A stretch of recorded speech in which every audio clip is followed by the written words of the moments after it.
കഴിഞ്ഞ കുറച്ച് ദിവസങ്ങളായി സോഷ്യൽ മീഡിയയിലെ ചർച്ചയെന്ന് പറയുന്നത് നടൻ ജയറാമാണ്. ജയറാമിനെ സംബന്ധിച്ചിട്ടുള്ള പല വാർത്തകളും ജയറാം പറഞ്ഞ പല കാര്യങ്ങളിലെ വൈരുദ്ധ്യങ്ങളും ഒക്കെ തന്നെയാണ് ഇപ്പോൾ ചർച്ചയായിക്കൊണ്ടിരിക്കുന്നത്. എന്തിന് പാർവതിയോട് ജയറാം പാർവതി ഇരിക്കുന്ന ഒരു വേദിയിൽ പറഞ്ഞൊരു തമാശ പോലും അതിനെ പാർവതി പൊളിച്ചു കൊടുക്കുന്ന സംഭവം വരെ ഇപ്പോൾ വലിയ ചർച്ചയായി മാറിക്കൊണ്ടിരിക്കുന്നുണ്ട്. ജയറാം എന്നാൽ ഇതിനൊക്കെ മറുപടിയുമായി എത്തുകയും ചെയ്തിരുന്നു. തനിക്ക് ഏറ്റവും ഏറ്റവും കൂടുതൽ ഉള്ളത് വിനയമാണെന്നും അത് തന്റെ സ്വഭാവത്തിലുള്ളതാണെന്നും അത് തനിക്ക് മാറ്റാൻ പറ്റാത്തതാണെന്നും എന്നൊക്കെ പറയുന്നുണ്ട് ദിലീപ്. 2020 ചിത്രത്തെക്കുറിച്ചുള്ള ഒരു ചോദ്യത്തിന് അത് ഇത്രയും വർഷങ്ങൾക്ക് മുന്നേ സംഭവിച്ചൊരു കാര്യമല്ലേ, അതിന് എനിക്കത് കൃത്യമായി ഓർമ്മയില്ല, മനുഷ്യനല്ലേ, മാറിപ്പോയതായിരിക്കാം, തെറ്റിപ്പോയതായിരിക്കാം എന്നാണ് അദ്ദേഹം പറയുന്നത്. എന്നാൽ ഉഷ ഹസീന ജയറാമിനെതിരെ ഉയർത്തിയ ആരോപണത്തിൽ ഇതുവരെയും ജയറാം മുന്നോട്ട് വന്നിട്ടില്ല. ജയറാമിനെ വിശ്വസിക്കരുത്, ചതിക്കും എന്നാണ് ഉഷ ഹസീന പറയുന്നത്. പത്രങ്ങളൊക്കെ മെല്ലെ മെല്ലെ ഓടി വരും. പ്രത്യേകിച്ച് നാട് സ്വന്തം നാട്ടിലാണ്, ആലപ്പുഴയിലാണ് നമ്മളിപ്പോഴുള്ളത് എന്നുള്ളതാണ് അല്ലേ. അതിനൊപ്പം തന്നെ പ്രത്യേകിച്ച് നമ്മൾ സിനിമ വിശേഷങ്ങളിലേക്കാണ് വരുന്നത്. പക്ഷെ സിനിമ വിശേഷങ്ങൾ വണ്ടിയിലിരുന്നിട്ടാണ് പറയുന്നത്. ഈ സിനിമയും വണ്ടിയായിട്ട് ബന്ധപ്പെടുമ്പോൾ എനിക്ക് ആദ്യം നമുക്ക് ഒരുപക്ഷെ മലയാളി മനസ്സുകളിൽ ആദ്യം വരുന്നൊരു കഥാപാത്രം വ്യക്തിത്വം മമ്മൂക്ക തന്നെയാണ്. തീർച്ചയായിട്ടും ഈ വണ്ടികളോടുള്ള ഇഷ്ടം കൊണ്ട് തന്നെ അല്ലേ. അതിനൊപ്പം തന്നെ കുറേയേറെ ക്യാരക്ടറുകളോടൊപ്പം തന്നെ മമ്മൂക്കയുടെ ഒപ്പം ചെയ്തിട്ടുള്ള വ്യക്തി കൂടിയാണ് എന്നുള്ളത് അല്ലെ. പ്രത്യേകിച്ച് കോട്ടയം കുഞ്ഞച്ചനൊക്കെ അത്രത്തോളം ഇഷ്ടത്തോടെ നമുക്ക് കാർണിവല് പക്ഷെ വണ്ടിക്ക് അത്രത്തോളം ഇമ്പോർട്ടന്റ് ഉള്ള ഒരു ഇത് കൂടിയാണ് അല്ലെ, സിനിമ കൂടിയാണ് എന്നുള്ളതാണ്. സർക്കസിനെ പിന്നെ അന്നത്തെ കാർണിവൽ സർക്കസ് ആണല്ലോ. അതെ, അല്ല മമ്മൂക്കയുടെ ക്യാരക്ടർ തന്നെ മരണക്കിണർ റിവെഞ്ച് ഭയങ്കര അങ്ങനെ ഒരു ബൈക്ക് റൈഡ് ചെയ്യുന്നതാണെങ്കിലും മരണക്കിണറൊക്കെ ആ സീനൊക്കെ അത്രത്തോളം നമ്മളെ ത്രസിപ്പിച്ചുള്ള ഒരു സിനിമ കൂടിയാണെന്നുള്ളതാണ്. അപ്പൊ ആ സിനിമയുടെ ഭാഗമായിട്ട് എപ്പോഴും മമ്മൂക്കയുടെ ഒപ്പം ഈ സിനിമാ വിശേഷങ്ങളുമായിട്ട് യാത്ര ചെയ്തിട്ടുണ്ടോ? ഇല്ല, യാത്ര ചെയ്തിട്ടില്ല. മമ്മൂക്കയുടെ കാറിലൊക്കെ ഇരുന്ന് ഞങ്ങൾ കോട്ടയം കുഞ്ഞച്ചന്റെ സമയത്ത് മമ്മൂക്ക എന്നെ പഴയ ഹിന്ദി പാട്ടുകളൊക്കെ കേൾപ്പിച്ചു തന്നിട്ടുണ്ട്.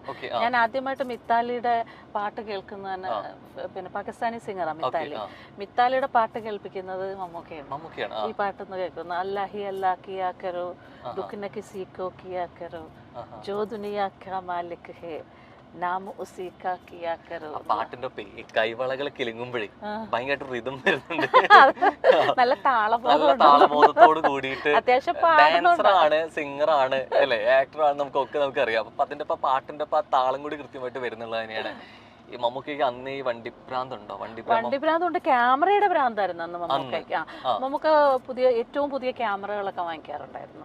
അപ്പൊ ആ ക്യാമറയിൽ തന്നെ എന്റെ കയ്യിൽ നിന്ന് ഫോട്ടോ നഷ്ടപ്പെട്ടു പോയി. ഞങ്ങൾ വീടൊക്കെ ഷിഫ്റ്റ് ചെയ്യുന്ന സമയത്ത് ഫോട്ടോ മമ്മൂക്കയുടെ ക്യാമറയിൽ മമ്മൂക്ക എടുത്തു തന്ന ഫോട്ടോ ഉണ്ടായിരുന്നു എന്റെ കയ്യിൽ. അത് ഫ്രെയിം ചെയ്ത് വലുതാക്കി കൊണ്ട് തന്നിട്ടുണ്ടായിരുന്നു. ഞാനും രഞ്ജിനിയും മമ്മൂക്കയും കൂടെ നിൽക്കുന്ന ഫോട്ടോ വേറെ ഫോട്ടോഗ്രാഫറെ കൊണ്ട് മമ്മൂക്ക എടുപ്പിച്ചു. പിന്നെ ഞങ്ങളുടെയൊക്കെ ഒറ്റയ്ക്ക് ഓരോ ഫോട്ടോ എടുത്ത് തന്നിട്ടുണ്ടായിരുന്നു. ആ വളരെ ബ്യൂട്ടിഫുൾ ആയിട്ടുള്ള ഒരു ഫോട്ടോ ആയിരുന്നു. അത് എന്റെ കയ്യിൽ നിന്ന് എങ്ങനെയോ നഷ്ടപ്പെട്ടു പോയി എന്നുള്ളത്.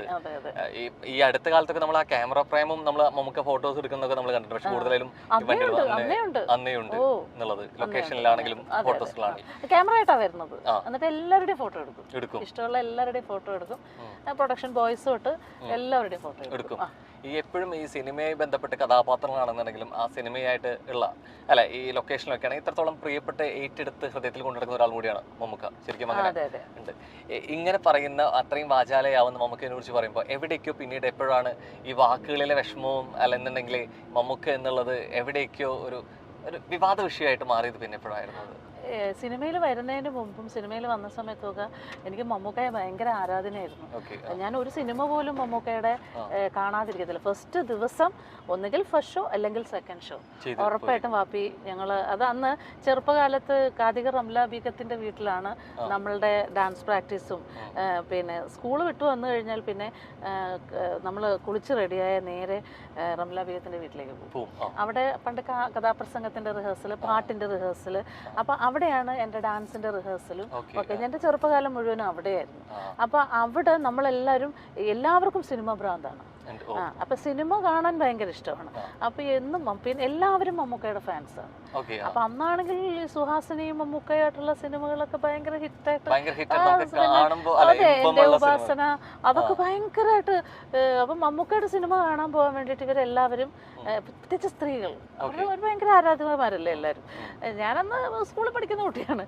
അപ്പോൾ ഇവരുടെ കൂടെ പോകും എല്ലാ സിനിമയും കാണാൻ പോകും. അപ്പം സ്വാഭാവികമായിട്ട് മമ്മൂക്കയുടെ ഒരു വലിയ ആരാധികയായിരുന്നു ഞാൻ. വന്നു സിനിമ കോട്ടയം കുഞ്ഞച്ചൻ അവിടെ സിനിമയിലേക്ക് വരുമ്പോ തന്നെ മമ്മൂക്ക ഫാൻ ഗേൾ ആയിട്ടാണ് അതെ വരുന്നത്. അതെ അതെ അതെ മമ്മൂക്കയുടെ ഫാനായിരുന്നു സിനിമയേക്കാൾ ഏറെ മമ്മൂക്കയുടെ ഫാനായിരുന്നു എന്ന് പറയുന്നത് വാക്കുകളിൽ വ്യക്തമാണ്. മമ്മൂക്ക ഫാനായിരുന്നു. അപ്പോൾ അത് കഴിഞ്ഞിട്ട് കോട്ടയം കുഞ്ഞച്ചൻ ചെയ്തു, കാർണിവൽ ചെയ്തു. അപ്പോഴൊക്കെ നല്ല ടേംസ് ആണ്. പിന്നീട് ഞാൻ ആ പറഞ്ഞ കാര്യം എനിക്കറിയത്തില്ല, എന്നോട് പറഞ്ഞറിഞ്ഞ കാര്യമാണ്.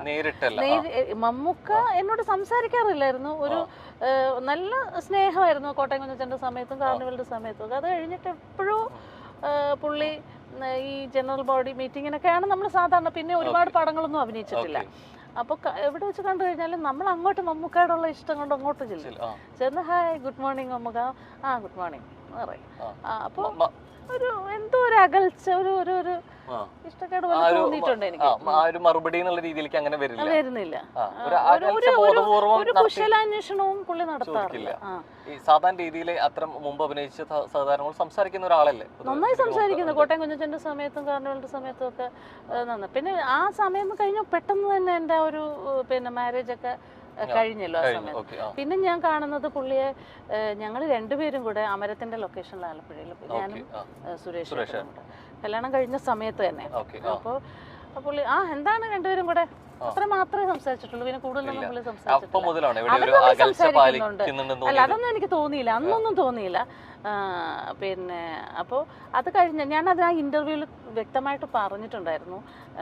ഈ വിവാഹത്തിന്റെ സമയത്ത് തന്നെ എൻ്റെ ഫാദറും അദ്ദേഹത്തിന്റെ സുരേഷ് ഏട്ടന്റെ അമ്മയും അച്ഛനും ഒക്കെ മമ്മൂക്ക എടുത്ത് എന്ന് പറഞ്ഞിരുന്നു. എങ്ങനെയെങ്കിലും ഞങ്ങൾ ഇതിൽ നിന്ന് പിന്തിരിപ്പിക്കണമെന്ന് പറഞ്ഞിരുന്നു. അപ്പോൾ എൻ്റെ വാപ്പി പറഞ്ഞപ്പോൾ ഞാൻ സംസാരിക്കാമെന്ന് പറഞ്ഞു. അദ്ദേഹത്തിനോട് സംസാരിക്കാനും പറ്റി. തിരുവനന്തപുരത്ത് തന്നെ ആയതുകൊണ്ട് പെട്ടെന്ന് ഏതോ പടത്തിന്റെ ഷൂട്ടാണ്. വാപ്പി തിരുവനന്തപുരത്ത് പോയാ കേട്ടോ പറഞ്ഞത് പുള്ളിയോട്. അപ്പോൾ എന്നോട് സംസാരിക്കാനും പറ്റിയില്ല. പക്ഷെ അതൊക്കെ കൊണ്ടാണെന്നൊന്നും എനിക്ക് അറിയത്തില്ല സത്യത്തിൽ. എപ്പോഴെങ്കിലും പക്ഷെ ഇങ്ങനെ അങ്ങനെ ഒന്നുണ്ടെങ്കിൽ ഏറ്റവും നല്ലത് ശരിക്കും മമ്മൂക്കയോട് തുറന്ന് സംസാരിക്കുന്നതായിരുന്നല്ലേ? അങ്ങനെ നമ്മൾ കാണുന്നില്ലല്ലോ, ഞങ്ങൾ സിനിമകളും ചെയ്യുന്നില്ല. പിന്നീട് ഒറ്റ സിനിമ പോലും ഞങ്ങൾ ചെയ്തിട്ടില്ല. പിന്നെ ഞാൻ ചെയ്തത് 2020-ലാണ്. അന്നും പുള്ളി എന്നോട് സംസാരിച്ചിട്ടില്ല. അന്ന് പുള്ളി നമ്മുടെ വീട്ടിൽ വരുന്ന ഒരു സീൻ, ഒരു വലിയ സീനാണ്. ഒരു 1-2 ദിവസം ആ സീൻ എടുക്കുന്നുണ്ടായിരുന്നു. പക്ഷെ പുള്ളി ഒരു ഹായ് എന്നല്ലാതെ എന്നോട് സംസാരിച്ചിട്ടില്ല. എന്തോ വ്യക്തമായ കാരണം ഉണ്ടെന്നുള്ളത് എനിക്കറിയാം. പുള്ളിക്ക് എന്തോ മനസ്സിൽ തെറ്റിദ്ധാരണ വന്നിട്ടുണ്ട്. പക്ഷെ എന്ത് തെറ്റിദ്ധാരണ, അറിഞ്ഞ കാര്യം എന്തായാലും അതൊന്നും സത്യമല്ല എന്നിപ്പോ നമുക്ക് പറയാൻ, മമ്മൂക്കയെ നേരിട്ട് കണ്ടാലല്ലേ പറയാൻ പറ്റുള്ളൂ. എന്താണെന്ന് അറിഞ്ഞാലല്ലേ പറയാൻ പറ്റുള്ളൂ. പറ്റൂല. പിന്നെ 2-3 പ്രാവശ്യം കണ്ടു, മിണ്ടി ഇങ്ങനെ ഹായ് പറഞ്ഞു, സംസാരിച്ചു, ഹലോ ഗുഡ് മോർണിംഗ് എന്ന് പറഞ്ഞു. ഫംഗ്ഷനും കണ്ടിട്ടുണ്ട്. അപ്പോഴും ഒക്കെ നമ്മൾ അങ്ങോട്ട് ചെന്ന് ഗുഡ് മോർണിംഗ് പറയും. അപ്പൊ പുള്ളി വലിയ നമുക്ക് മനസ്സിലാവുമല്ലോ, നമ്മളോടൊരു സംസാരിക്കാൻ ഇഷ്ടമുള്ള ഒരു ആറ്റിറ്റ്യൂഡ് നമുക്ക് മനസ്സിലാവുമല്ലോ. അത് പിന്നെ കുറെ കഴിഞ്ഞപ്പോ ഞാനും അങ്ങോട്ട് പുള്ളിയെ കണ്ടാൽ അങ്ങോട്ട് പോയി സംസാരിക്കാൻ മെനക്കെടാറില്ല, മിണ്ടില്ല. പിന്നെ അത് കഴിഞ്ഞാണ് ഞാൻ അറിയുന്നത് ഇങ്ങനെ വ്യക്തമായിട്ട് സിനിമയിലുള്ളവർ തന്നെ എൻ്റെ അടുത്ത് പറയുമായിരുന്നു. പുള്ളിയുമായിട്ടും ബന്ധമുണ്ട്, ഞാനുമായിട്ടും ഒക്കെ അടുപ്പമുള്ള ആൾക്കാർ. എന്താണ് മമ്മൂക്ക ഇങ്ങനെ പടങ്ങളിൽ നിന്ന് മാറ്റി പറയുന്നുണ്ട് എന്ന് പറഞ്ഞു. അത് വ്യക്തമായിട്ട് പറഞ്ഞു കേട്ടോ, എന്നോട് പറഞ്ഞിട്ടുള്ളത്. പടങ്ങൾ സജസ്റ്റ് ചെയ്യുമ്പോൾ അത് വേണ്ട എന്ന് പറയുന്നുണ്ട് എന്ന് പറഞ്ഞു. അപ്പോൾ ഇതറിഞ്ഞപ്പോഴത്തേക്ക് ഞാനത് അപ്പോഴൊന്നും ക്ലിയർ ചെയ്യാനൊന്നും പോയില്ല. ജനറൽ ബോഡിക്ക് ഇന്നസെന്റ് ഏട്ടനെ കണ്ടപ്പോ ഇന്നസെന്റ് ഏട്ടനോട് ഞാൻ പറഞ്ഞു, ഇതൊക്കെ 10-15-20 ആ സമയത്ത് ഇന്നസെന്റ് ഏട്ടനൊക്കെ പ്രസിഡന്റ് ആയിരുന്ന സമയത്തുള്ള കാര്യം. അപ്പൊ അത് പ്ലാസയിൽ വെച്ചിട്ടുള്ള ജനറൽ ബോഡിക്കാണ് ഞാൻ പറയുന്നത് ഇന്നസെന്റ് ഏട്ടൻ്റെ അടുത്ത്. ചേട്ടാ ഇങ്ങനെ ഒരു പ്രശ്നമുണ്ട്. അപ്പൊ എന്റെ വാപ്പിയാ പറഞ്ഞു, നീ ഇന്നസെന്റിനോട് പറയണം, ഇങ്ങനെ ഒരു വിഷയമുണ്ടെന്ന് പറയണമെന്ന് പറഞ്ഞു. അങ്ങനെയാണ് ഞാൻ ഇന്നസെന്റ് ഏട്ടനോട് ഇത് സംസാരിച്ചപ്പോൾ ഇന്നസെന്റ് ഏട്ടൻ പറഞ്ഞു, നമുക്കിപ്പോൾ തന്നെ ചോദിക്കാം, അങ്ങനെയുള്ള നമുക്കത് സംസാരിക്കാമെന്ന് പറഞ്ഞു. ഞാൻ പറഞ്ഞു വേണ്ട, അതൊന്നും വേണ്ട ഇന്നസെന്റ് ഏട്ടാ. എനിക്കത് അപ്പൊ കേട്ടപ്പോൾ നല്ല സങ്കടം തോന്നിയെങ്കിലും പിന്നെ ഞാൻ വിചാരിച്ചു, ഞാനും അദ്ദേഹമൊക്കെ വിശ്വസിക്കുന്ന ഒരു പടച്ചവനുണ്ടല്ലോ. അപ്പൊ ആ പടച്ചവൻ എനിക്ക് വിധിച്ചത് ആര് വിചാരിച്ചാലും തടുക്കാൻ പറ്റത്തില്ല, എനിക്ക് കിട്ടും. അല്ലാത്തത് എനിക്ക് കിട്ടത്തില്ല, അത് ആര് വിചാരിച്ചാലും തരാനും പറ്റത്തില്ല. ആ വിശ്വാസത്തിലാണ് ഞാൻ എന്ന് പുള്ളിയോടൊന്ന് പറഞ്ഞേക്ക് എന്ന് ഞാൻ പറഞ്ഞു. അത് കഴിഞ്ഞ് ഞാൻ ഇന്നസെന്റ് ഏട്ടൻ്റെ അടുത്ത് ചോദിച്ചു, ചേട്ടാ പിന്നെ ഞങ്ങൾ കണ്ടപ്പോ ഞാനത് സംസാരിച്ചു കേട്ടോ. അപ്പൊ പുള്ളി പറഞ്ഞു, ഞാൻ അങ്ങനെയൊന്നും ചെയ്തിട്ടൊന്നുമില്ല, അങ്ങനെ ഒന്ന് പറഞ്ഞു പോയി. നടൻ ജയറാമിനെതിരെ ഗുരുതര ആരോപണമാണ് നടി ഉഷ ഹസീന ആരോപിക്കുന്നത്. ജയറാം കൊടുത്ത ഉറപ്പിൽ തന്റെ സഹോദരൻ ഹസീബ് ജയറാമിന്റെ മകൻ കാളിദാസിനെ വെച്ച് ചെയ്ത ഹാപ്പി സർദാർ എന്ന സിനിമ സാമ്പത്തികമായി വലിയ പരാജയമായെന്നും മാനസികമായും ശാരീരികമായും തകർന്ന ഹസീബിനെ ജയറാം തിരിഞ്ഞു നോക്കിയില്ലെന്നും ഉഷ പറഞ്ഞു. വലിയ ചതിയാണ് ജയറാം ചെയ്തതെന്നും 100% ഫേക്ക് ആയിട്ടുള്ള വ്യക്തിയാണ് ജയറാം എന്നും ഉഷ പറയുന്നു. ജയറാമിനെ വെച്ച് ആടുപുലിയാട്ടം എന്ന സിനിമ ചെയ്ത് ജയറാമിന് ഒരു റീ എൻട്രി മലയാളത്തിൽ ഉണ്ടാക്കി കൊടുത്തത് ഹസീബാണ്. സൂപ്പർ ഹിറ്റായിട്ട് ഓടിയ പടമായിരുന്നു അത്. ഹസീബുമായിട്ട് നല്ല ബന്ധവുമായിരുന്നു ജയറാമിന്. എപ്പോഴും വീട്ടിൽ വരും, നിരന്തരം ഫോൺ ചെയ്യും. അവർ ഭയങ്കര കമ്പനിയായിരുന്നു. ജയറാമിന്റെ സ്വഭാവമൊക്കെ നമുക്കറിയാം. അതിവിനയവും കാര്യം കാണാൻ വേണ്ടി നിൽക്കുന്ന ആളാണെന്നും ഒക്കെ എനിക്ക് വ്യക്തമായി അറിയാം. ഫേക്കായിട്ടുള്ള ആളാണ്. ആ കാണിക്കുന്ന വിനയം ഒന്നും ശരിയല്ല. ജയറാമിനെ വിശ്വസിക്കരുത് എന്ന് ഹസീബിനോടും ഹസീബിന്റെ ഭാര്യയോടും ഞാൻ പല പ്രാവശ്യം പറഞ്ഞിട്ടുള്ളതാണ്. പലരുടെയും സ്വഭാവം നമുക്ക് അനുഭവം അറിയാമെന്നും അതുകൊണ്ട് നീ പറഞ്ഞു മനസ്സിലാക്കണേ എന്നും ഹസീബിന്റെ വൈഫിനോട് പറഞ്ഞിരുന്നു. ഹസീബിനോട് ഞാനും എന്റെ ഭർത്താവും ഇളയ അനിയനും പറഞ്ഞിട്ടുണ്ട്. സകല ആൾക്കാരും പറഞ്ഞിട്ടുണ്ട്. പക്ഷെ അവൻ അന്ധമായിട്ട് ജയറാമിനെ വിശ്വസിച്ചു. കാളിദാസിന്റെ സിനിമ വേറെ ആരോ ചെയ്ത പടമാണ്. അതവർ ഇട്ടിട്ട് പോയതാണ്. പടം തുടങ്ങുന്നതിന് മുൻപ് ഇട്ടിട്ട് പോയതാണ്. അത് ഹസീബിന്റെ തലയിൽ വെച്ചു കൊടുത്തു. തട്ടുകേട് വന്നാൽ ഞാനുണ്ടെന്നും അതിന്റെ പരിഹാരം ഞാൻ ഉണ്ടാക്കി തന്നിരിക്കുമെന്നും ജയറാം വാക്ക് കൊടുത്തിട്ടാണ് ഹസീബ് ആ പ്രോജക്റ്റിന് വേണ്ടി ഇറങ്ങിയത്. പഞ്ചാബിലും ഹൈദരാബാദ് ഫിലിം സിറ്റിയിലും ഒക്കെയായി ഷൂട്ട് ചെയ്തതാണ്. ഒരുപാട് പൈസ മുടക്കി ചെയ്ത പടമാണ്. പഞ്ചാബിൽ പോയിട്ട് വന്നപ്പോൾ തന്നെ എന്റെ ഭർത്താവും എന്റെ ഇളയ ബ്രദറും ഹസീബെ പോയ പൈസ പോയി, ഇതുമായി ഇനി മുന്നോട്ട് പോകരുത്, അത് വിട്ടേക്കൂ എന്ന് പറഞ്ഞിരുന്നു. ഇല്ല, ജയറാമേട്ടനോട് ഞാൻ ഒരു വാക്ക് പറഞ്ഞിട്ടുണ്ട്. ജയറാമേട്ടൻ എന്റെ കൂടെയുണ്ട്, എനിക്ക് ജയറാമേട്ടൻ ധൈര്യം തന്നിട്ടുണ്ട് എന്ന് പറഞ്ഞാണ് അവൻ ആ പടം പൂർത്തിയാക്കിയത്. അങ്ങനെ വലിയ ബഡ്ജറ്റിൽ ചെയ്ത സിനിമ ഫ്ലോപ്പായി. സാമ്പത്തിക ബാധ്യതകൾ വന്നു. അവൻ മാനസികമായിട്ട് തകർന്നു. പിന്നീട് അവന് സ്ട്രോക്ക് വന്നു. മരണത്തിൽ നിന്നാണ് രക്ഷപ്പെട്ടു വന്നത്. സർജറി ഒക്കെ ചെയ്യേണ്ടി വന്നു. അതെല്ലാം മലയാള സിനിമയിൽ എല്ലാവർക്കും അറിയാം. പക്ഷെ ജയറാം മാത്രം ആ കാര്യം അറിഞ്ഞിട്ടില്ല. ബാക്കിയുള്ള സകല ആൾക്കാരും അറിഞ്ഞിട്ടുണ്ട്. പറയുമ്പോൾ നിരന്തരം വിളിച്ചുകൊണ്ടിരുന്ന ആളാണ് ജയറാം. ഈ പടം ഫ്ലോപ്പായ ശേഷം ഹസീബിനെ ജയറാം വിളിച്ചിട്ടില്ല. എന്താണെന്ന് ചോദിച്ചിട്ടില്ല. പിന്നീട് മകളുടെ കല്യാണത്തിനാണ് വിളിക്കുന്നത്. 2-3 വർഷത്തിന് ശേഷം വിളിച്ചപ്പോൾ ഹസീബിന് സംസാരിക്കാൻ ബുദ്ധിമുട്ടുണ്ട്. അവൻ ഉദ്ദേശിക്കുന്ന കാര്യം ആയിരിക്കില്ല പുറത്തേക്ക് പറയുന്നത്. അങ്ങനെ കുറച്ച് കുഴപ്പങ്ങൾ ഉള്ള സമയത്താണ് ജയറാം വിളിച്ചത്. സംസാരം കേട്ടപ്പോൾ അയ്യോ എന്ത് പറ്റിയെന്ന് ചോദിച്ചു. പിന്നെ വൈഫാണ് സംസാരിച്ചത്. അങ്ങനെ ഹസീബിന് ജയറാം വോയിസ് ക്ലിപ്പ് അയച്ചു.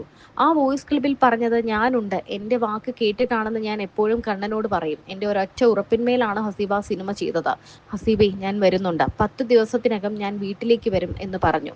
ഇന്ന് വരെ വന്നിട്ടില്ല. എന്താണെന്ന് വിളിച്ച് ചോദിച്ചിട്ട് പോലുമില്ല. ഹസീബ് അങ്ങോട്ട് വിളിച്ചാൽ ഫോൺ എടുക്കുകയുമില്ല. വലിയ ചതിയാണ് ജയറാം ചെയ്തത്. അവൻ എങ്ങനെ നിന്ന ഒരാളാണെന്ന് അറിയാമോ? വലിയ ചതിയാണ് ചെയ്തത് എന്നാണ് ഉഷ പറയുന്നത്.